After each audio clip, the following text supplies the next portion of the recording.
Hey, Shalom, Kal Halal, Yahweh Bashim Yahushai, Bashim Hakodash, the ones of the apostles of great millstone that rule well, and Shalom, true brothers in the highways and byways, doing the work sincerely and faithfully and continually fighting the good fight of faith.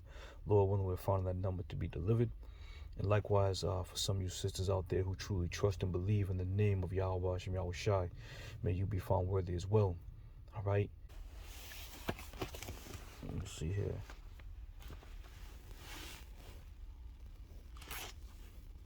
All right. It says, white faces of Indian genocide in Massachusetts. It says, there can be no doubt that the intention of the white man was to kill all the Indians. The European simply wanted all the land and its bounty for himself, and he set about to remove any obstacle to this goal. Once we get past this deceptive Thanksgiving image designed to obscure the fact, as well as the self-serving, ludicrous deception of an Indian on the Massachusetts state seal begging the white man to come over and help us, black people can better understand the depth of the racism that fuels the white man's notoriously racist receptives and behaviors. I'm trying to focus down a little bit more. Slack here. It says, let someone think that genocide of the red man was not the aim of the white.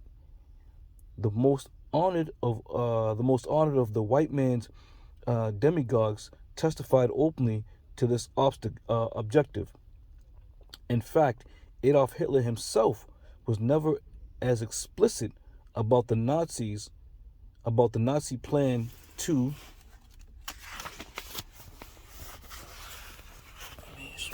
here. Nazi plan to exterminate the Jews as the leaders of the European colonists were about eliminating the Indians. Men central to the glorious history of white Massachusetts often and without hesitations spoke of the need to massacre the Indians. It says, giving voice to such beliefs was President John Quincy Adams, who thought Indians to be an inferior race and perhaps not worth preserving.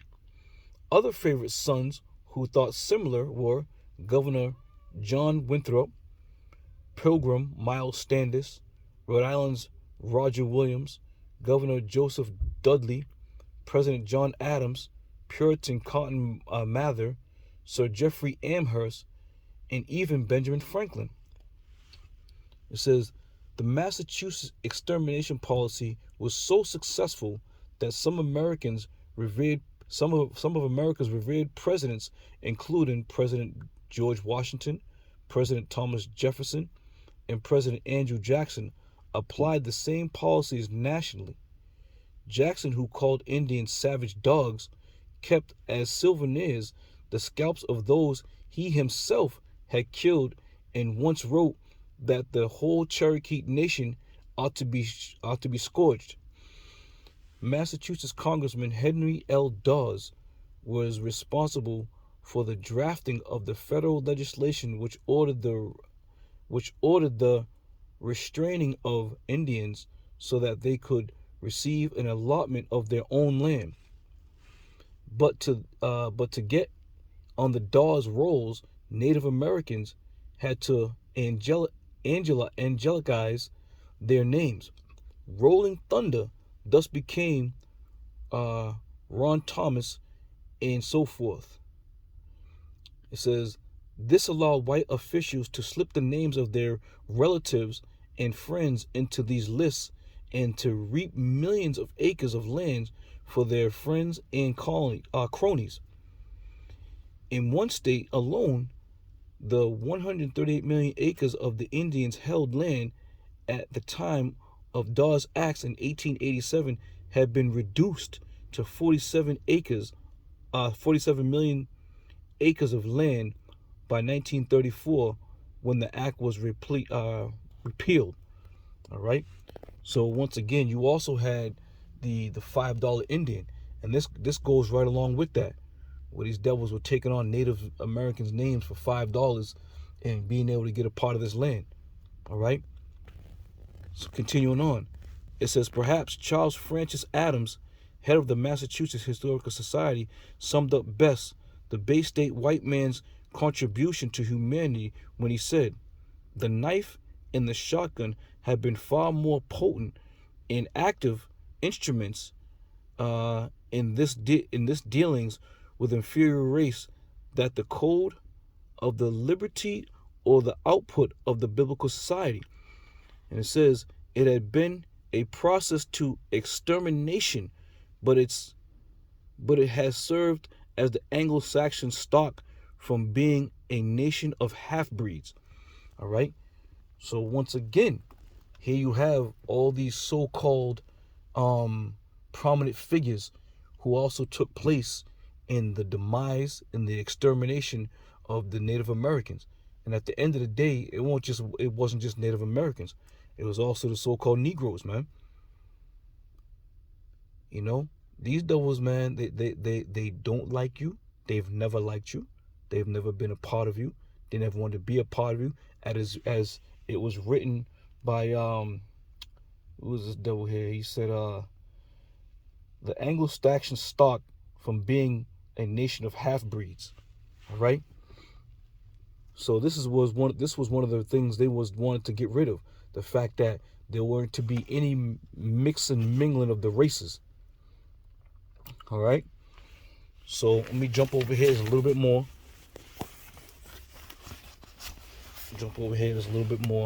This says chapter 2, Africa. There's just nothing like the great outdoors. It's a corner of America, a picture from our past. It's quiet towns and rolling hills where time slows down at last. The spirit of Massachusetts is the spirit of America, the spirit of the red, white, and blue. The spirit of Massachusetts is the spirit of America, the spirit that we want to share with you. For your free Massachusetts vacation kit, call 1-800-624-MASS. Hey, Shalom, Kahala, Yahweh Bashim Shai, Bashim Hakodash, the months of the apostles of great millstone. Shalom to you, brothers and hows and byways, doing the work sincerely and faithfully and continually fighting the good fight of faith. Lord willing, we find that number to be delivered. And likewise for some of you sisters who truly trust and believe in the name of Yahweh Bashim Shai, may you be found worthy as well. Excuse my voice, a little froggy here, but it's 2:48 a.m. All right. So as I've been talking about this last segment, you know, in the basis of this last segment was to show and pinpoint how the workings of Massachusetts has been the workings of this whole country, and this is why it was known to be Massachusetts was the spirit of America. All right, because damn near every state adopted the philosophies that were put in place by Massachusetts. Okay, even right down to the extermination of the Native Americans and so-called blacks. All right. So first, I want to go. Let me go here. All right. So I did a screenshot. So if you go to 3 minutes and 27 seconds, you'll see this portion of the readings, and it's from the book The Hidden History of Massachusetts. Now, in this screenshot, you're going to see all the prominent names of men who in this kingdom are revered as very prominent men, or men who have been, went above and beyond the call of duty to establish Massachusetts. All right. So just to go back a little bit, let me read here. It says the European colonists were about eliminating the Indians. All right. And that goes for every name that you see that we're about to read. We're all in favor of eliminating the Indians. It says men central to the glorious history of white Massachusetts often and without hesitation spoke of the need to massacre the Indians. Given voice to such beliefs was John Quincy Adams, who was one of the presidents of the United States of America, who thought the Indians to be an inferior race and perhaps not worth preserving. Other favorite sons who thought similar were John Winston, Shalakia, John Winthrop, Pilgrim Miles Standish. So we already read about this individual and the things he's done. Rhode Island's Roger Williams, Governor Joseph Dudley, President John Adams, Puritan Cotton Mather, Sir Jeffrey Amherst, even Benjamin Franklin. Okay, and I'm going to finish off on this portion here. It says, the Massachusetts extermination policy was so successful. Get that. The extermination policy was so successful that some of America's revered presidents, including President George Washington, President Thomas Jefferson, and President Andrew Jackson, applied the same policies nationally. Okay? Jackson, who called Indians savage dogs, kept a souvenir, the scalps of those himself he had killed, and once wrote that the whole Cherokee nation ought to be scourged. All right? Now, just to go back and to look at, some of these things that these devils have done. Let's go here. Not better yet. Let's go this one here. All right. So some of the names that we just mentioned were some of the men who believed in the extermination of the Native Americans. And these men are known to be pioneers, if you will, of this country. Okay. Andrew Jackson. All right. He was also one of them that thought the natives should be exterminated. Abraham Lincoln, even though he wasn't mentioned in his writings, he also was a president that had slaves, had the Native Americans into slavery and killed some of them as well. All right. John Quincy Adams, he was one mentioned. George Washington, he was mentioned. Thomas Jefferson, he was mentioned. All right. So these are people who are noted or celebrated, because of the history of this place being born. Okay. So once again, it's mind blowing that you could have men who've shed so much blood and killed so many people and have done so many atrocities that nobody in this time period even thinks twice about the wickedness that they have done. Well, through the spirit and power of Yahweh Hashem Yahweh Shai, we're going to let it be known. Because, honestly, you really don't think about these people. But in order for this place, this country, to be where it is today, these men had to do exactly what we're reading. Slaughter, rape, rob, murder, kill. All right? Jeremiah 50:6-7. It says, my people have been lost sheep. Their shepherds have caused them to go astray. They have turned them away on the mountains. They have gone from mountain to hill. They have forgotten their resting place. Verse 7. It says, all that found them have devoured them. Okay? All that found them have devoured them. So we have been in the hands of all of these devils who we just mentioned, man. And it just didn't stop here in Massachusetts. As we stated earlier, this is why it's known as the Spirit of America. Because these presidents, George Washington, Thomas Jefferson, Andrew Jackson, all right, they took it, nationwide. And by going around saying, hey, here's what they're doing in Massachusetts, we're going to implement this here. All right? This whole land over here was Native American land, man. Verse 7, all that found them have devoured them, and their adversaries said, we offend not. Okay? And this is exactly what they said. They thought they was doing nothing wrong because it was for the betterment of this so-called nation, of the so-called 13 colonies at first. Little did they understand and know that these men that they were putting forth their hands against were the chosen vessels of the Lord, the chosen people. Okay? It says, we offend not because they have sinned against their Lord. Okay? Against the Lord. And this is another thing that they think that, oh, they did this is their fault. This is the reason why we're able to do this. It's their fault.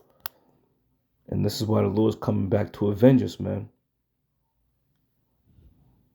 It says the hope of their fathers. All right. So once again, the understanding that, you know, the masses of the world today are blinded to the truth of how this country and how the inception of this country came about. All right. And then when you make mention of it, you know, everybody acts like they don't know what the hell you're talking about. Who, what, we did what, how. But on these so-called days, they want to celebrate these murderers. It's all jubal. 4th of July and President's Day and Washington's Day and Christopher Columbus Day and all these days they want to put together that you want to, you know, give you a sale and you can go down shopping in remembrance of what these devils have done. Okay? Of course, they're going to omit the murder and the bloodshed that came with it. But I'll say this though, through the means of these social media outlets and these internet, you know, sites, a lot of people are now seeing this truth, man. A lot of people are now seeing the truth, thanks to Yahweh Hashem Yahweh Shai and setting up this internet going back to Psalms 19. All right. So let's take a look at this guy here, Roger Williams. All right. He was also one of the ones that were in favor of exterminating the Native Americans. And as you see here, as they're coming ashore, the natives are greeting them, giving them, you know, a hot biscuit, you know, so on and so forth. But the crazy thing is, it says Roger Williams, founder of Rhode Island. Now, how in the hell is he the founder of Rhode Island when he got there were people already sitting there and living there? And once again, it's the lies and the deceit that these devils push forward to get you to believe that when they came here, they had to, you know, bring their beliefs of colonizing and civilizing people. Okay? But nevertheless, Roger Williams, who has a college, who has many landmark parks named after him throughout Massachusetts and Rhode Island, receiving millions of dollars annually by their functions. You know, you got to figure a kid going to college, you're looking at least, you know, 25 to 30,000 a semester. Okay, where do you think that money's going? It's feeding the families and the descendants of this Roger Williams family, and likewise many other. Sir Jeffrey Amherst, he's another one, and he's another individual. Lord willing, we're going to get into another segment with him. All right, but as it stands at this moment, this man was a part of that extermination program. All right. You can also look at, as we stated, Sir Jeffrey Amherst and the things that he has done. But on the flip side to that, there's towns named after this man. There's major colleges named after this man. And again, annually, millions of dollars coming in annually. All right. Now, if you were to take, you know, somebody from off the street today who has murdered 40 people, what have you. And he all of a sudden gets a clothing store and, sets up shop. And what do you think would be the outcome for that man? All right. His outcome would be very dim and gloomy because they'd be like, wait a minute, this man killed somebody. We're not going to support him. But because of what these men have done to try to help forward the progress of this nation, it's looked at in the sense of, oh, we've done a great thing. Matter of fact, let me go back to this again. Okay, going back to the top of the chapter here, and it says, men central to the second verse, men central to the glorious history of white Massachusetts. Okay, so they look upon what they have done as a glorious history. Glorious meaning what? It says here, eliminating the Indians. Okay? Glorious history means what? The need to massacre the Indians. Glorious history means what?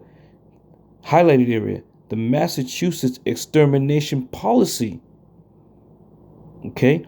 So that's the glorious history of Massachusetts, and then expanding nationwide.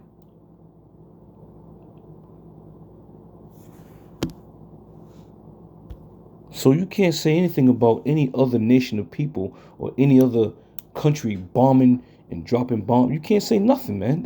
You can't say anything. All right? Going back up. Isaiah 10:1. Now check it. It says, woe unto them that decree unrighteous decrees and write grievousness which they have prescribed. Right? So let's check out some of the unrighteous decrees that were set forth. Okay? Now, in the readings, let's go back to it again. Jumping down to the last highlighted name, Henry Dawes.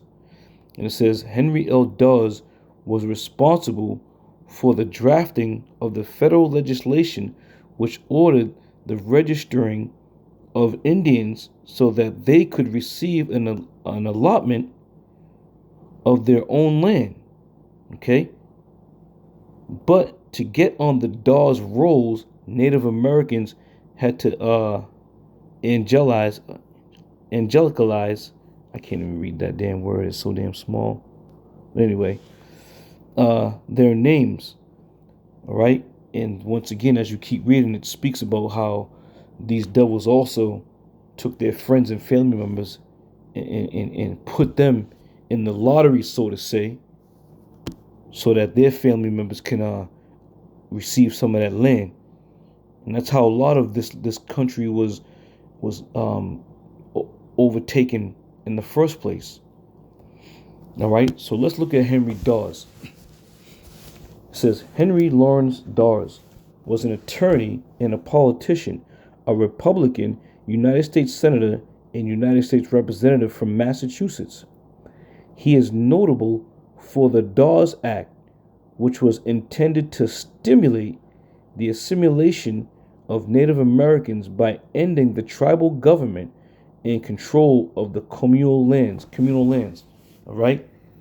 So he understood what was going on. They understood that the natives, when they had come over here, had a governmental system, had a system of laws in place already.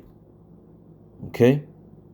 But because Esau Edom wanted to, control the lands, they put the Dawes Act in place. So let's go down and read a little bit more. It says, Henry Dawes took his work on the Committee of Indian Affairs seriously. Of course he did. Because it was all about, getting them out of power, exterminating them, eliminating them. Okay? And the harder he worked, the easier it was to exterminate the natives. It says Henry Dawes took his work on the Committee of Indian Affairs seriously and visited Indian territory on more than one occasion to see for himself the conditions among the native nations. He was regarded as a friend to the Indians, and his opinion was highly sought by policymakers and humanitarians. Okay? So once again, this devil was one of the devils that came in and told the natives, oh, we're going to help you. We're going to do this. And this is when Gad was like, well, wait a minute. They kept saying, we're going to take the land. We're going to own the land. And Gad couldn't understand that concept. But be that as it may, he was the one that put forth this Dawes Act, which was what? An unrighteous decree. Ended up pushing the natives into reservations, stealing all the land. We already read there was 138 million acres of land, and what portion was left to the tribe of Gad and the other natives? I think it was 47 million acres. But even those numbers, got diminished or decreased. Now Esau owns all this shit. And you have these native tribes, if you will, claiming little portions of land. But what did Esau did? Esau, what did he do? Esau said, hey, we'll let you put a casino on your land. We'll let you put a casino on your land. But in turn, we're still going to have to get, our portion or our cut. And this is what the devil does, man. It's no secret. So I don't want to go too far on that. But this is them with their unrighteous decrees. And this dude, Henry Dawes, was one of the main suspects, one of the main characters who put forth that unrighteous decree to push the natives out of their own land and to move Esau Edom in. All right. So we did it. We already did the segment on Miles Standish. We know what he's about, who he is, and what he did. And that whole spirit that these devils have. They conspired together. So I believe that's just about it for this lesson.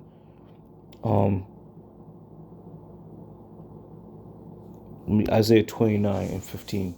It says, woe unto them that seek deep to hide their counsel from the Lord, and their works are in the dark, and they say, who seeth us and who knoweth us? Right. So all these men, so-called men, as you see on this list here, all these men, once again, worked in the shadows, were behind the scenes. Okay? And when the scriptures speak about, they say, who seeth us or who knoweth us, the majority of the masses don't know what these devils have done throughout time, man. You go to these local school systems and they teach and preach how great these men were, what fabulous things they've done. That's what they teach you in this school system. But all that being said, once again, it's all going to come to naught. Yahweh Bashem Yahushua is on his way. He's going to make a speedy riddance of these devils, and he's going to put in order what needs to be put in order, meaning the children of Israel back in that prominent position, all right, ruling the earth in righteousness. All right, so this one was a little lengthy, but Lord willing, you'll edify by the history of, some of these so-called rulers of this world and the history that goes along with it. Lord willing, I'll see you on another show. I say shalom.